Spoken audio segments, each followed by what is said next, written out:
Chris Noyce from ACS. Thank you so much for jumping on. Paul Chamberlain, happy to be here. Oh, I like it.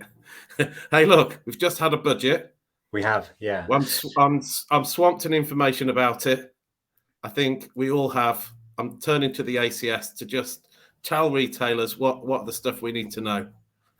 Well, the first thing we need to know is really, unfortunately, what was not in it rather than what was in it. So we spent the last 3 to 6 months and beyond talking to the government about the cost of energy and the huge bills that retailers are facing from April. So if you, in the second half of 2022, if you signed a contract and you ended up having to sign a fixed contract, your rates are probably going sky high from April. We told the government this. We told the government this is going to be a huge problem. We were told they were listening. Unfortunately, nothing in the budget from the Chancellor on that. So what you will get as a retailer, you will get 1.9 pence per kilowatt hour off your electricity if you're eligible. So if you're paying above about 35, 40p per kilowatt hour. But beyond that, there's no additional support. So that really is the headline from the budget, because it's a massive problem and something that I'm sure some stores will go to the wall as a result of. And what about, you said about eligible, is that just about the amount you pay, size of shop? Yeah, so there's no limit on the size of shop. It is just about the amount you pay. So because of wholesale prices, this moves quite a lot. But it's about sort of 40 pence per kilowatt hour. If you're above that, then you're probably going to get that support. But for a store that's using 90,000 kilowatt hours of electricity a year, you're going to get 1,500 quid off a bill for the year. If your bills are going up to 70, 80 grand a year, it's not going to help you. So it's a token level of support, if anything. I guess we probably. I was going to say we probably should cover some of the things that are actually in it, I guess, because there is some. I was going to say, talk to me about drugs and booze. Yeah, so alcohol and tobacco duty is going up unless you're in the on-trade. So if you've got a couple of pumps in the store, you could be able to use those and you'll get draft relief on that.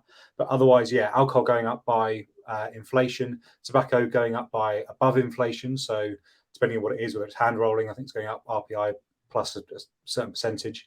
A clear indication that duty rates are going up there. I did a little search on the document about enforcement for illicit. Nothing in there, so we're not necessarily expecting a bigger enforcement budget, which will be frustrating.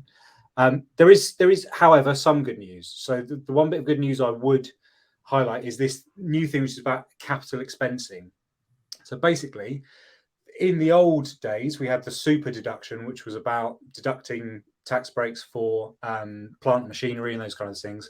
Now, you can basically, for every pound you spend on plant machinery, IT equipment, that kind of thing, you can fully expense that against your tax bill, and that's going to be in place for the next 3 years and possibly permanently.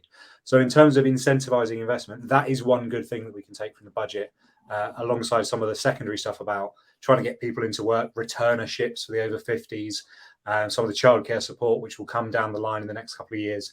But if I were to grade the budget out of 10, probably give it a 3. It's there's not a great deal to go on, unfortunately.